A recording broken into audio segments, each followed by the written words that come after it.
Clearly, someone at Zoo Games wants to be my friend. I mean, an on-rail shooter implicitly based on the 1993 film Jurassic Park. Are you freaking kidding me?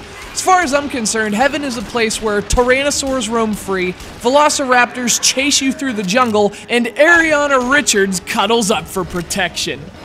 Dr. Grant, my dear Dr. Sattler, welcome to Dino Strike.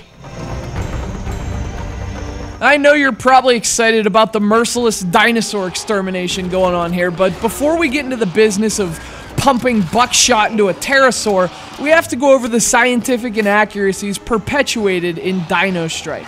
When I was in college, I took courses on paleontology and more specifically, dinosaurs. And obviously it's not often that I have an opportunity for a practical application of that knowledge, and I have every intention on taking advantage of this one. Plus, I mean, name me another publication in the entire video games press that gives you expert biological analysis of dinosaur models. I should be walking around the underwater base with a cane and a chunk of amber. Let's start with Velociraptor. Steven Spielberg's adaptation of this brainiac predator has become so popular, it even takes center stage in Dino Strike. It's kind of the game's main enemy, but prepare for your first reality spoiler alert. Velociraptor didn't look like this. Now, there was a dinosaur that resembles this imaginary Velociraptor, but it's called Deinonychus, and in addition to sounding far less imposing, it also had feathers. So did the real Velociraptor, by the way, which only stood as tall as your hip and looked more like an angry chicken. Now, I could go on and on, but instead, let's just cut to the chase, down the river. Creative embellishments can be misleading to the public, but they do make movies more entertaining, and the same can be said for video games, in this case, Dino Strike. Released earlier this month for the Wii, Dino Strike is a pretty straightforward game, hence me being able to discuss dinosaur anatomy for half the review.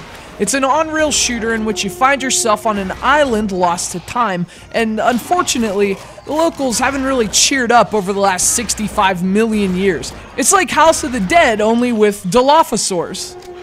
Which, by the way, did not have neck frills or spit venom. Damn you, Steven Spielberg.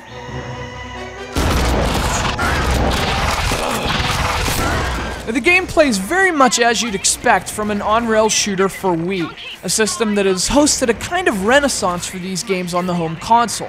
Using the IR functionality of the Wii remote, you point and shoot through a variety of environments while using a pistol, shotgun, machine gun, and crossbow to survive the prehistoric onslaught. Unfortunately, those are your only weapons, and that's one of the problems with Dino Strike. There just isn't much to the overall package. You get 4 weapons to use, 5 species to kill, and very few levels. And although the game supports up to 4 players, the lack of content doesn't give you much to do, no matter how many people are playing. Of course, this is, as you might have guessed, a budget title. Dino Strike sells for $19.99 at retail, or for an extra $10, it comes packaged with a Dino Strike blaster peripheral for maximum dinosaur destruction. So, given the price, the thinness of the package is understandable, but that also makes it tough to render a verdict. If you're a Wii owner who's really into on-rail shooters, you might want to check this one out. It plays better than most of the budget shooters you find on the system, and the dinosaur theme is just an awesome touch. But for everyone else, the game's lack of content makes the otherwise enjoyable Dino Strike a prime candidate for extinction.